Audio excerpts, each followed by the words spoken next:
Kaya niyo po mag-balance. Masakit po ba? Hindi. Sakit?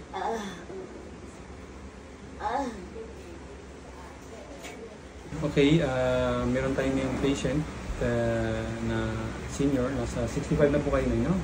65, and then meron po siyang sciatica, low back pain, nanggagaling yung pain niya dito, and then nag-shoot papunta sa kanyang binti.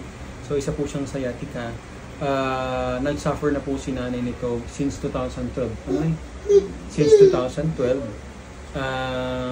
And then, yun po, tinitiis po niya yung sakit dahil po isa ay malayo po siya nakatira, at pangalawa, syempre, hindi naman po lahat ay afford ang mga tulad ng mga MRI o yung mga magandang treatment sa Metro Manila.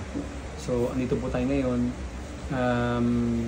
Sinusubukan po natin ayusin yung or hanapan ng lunas ang nararamdaman po ni nanay. Kasi according po sa kanya, nakakapangit po ang sakit.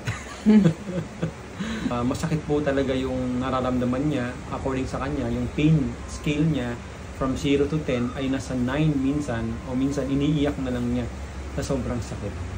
Pero kahit ganoon pa man, ito, nagpunta si nanay sa atin. Nandito po tayo sa San Jose del Monte, Bulacan.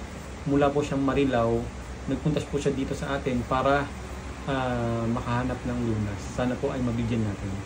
Yun po.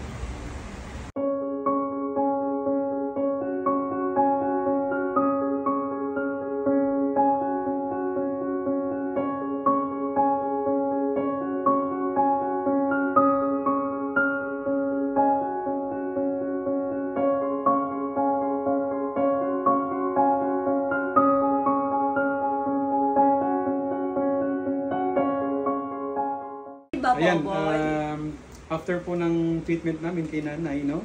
Bago po siya pumunta dito, hindi niya po nagagawa yan. Yan, tuwan-tuwa na po si nanay. O, di ba? Yan, mas makalawa, maganda na uli ako.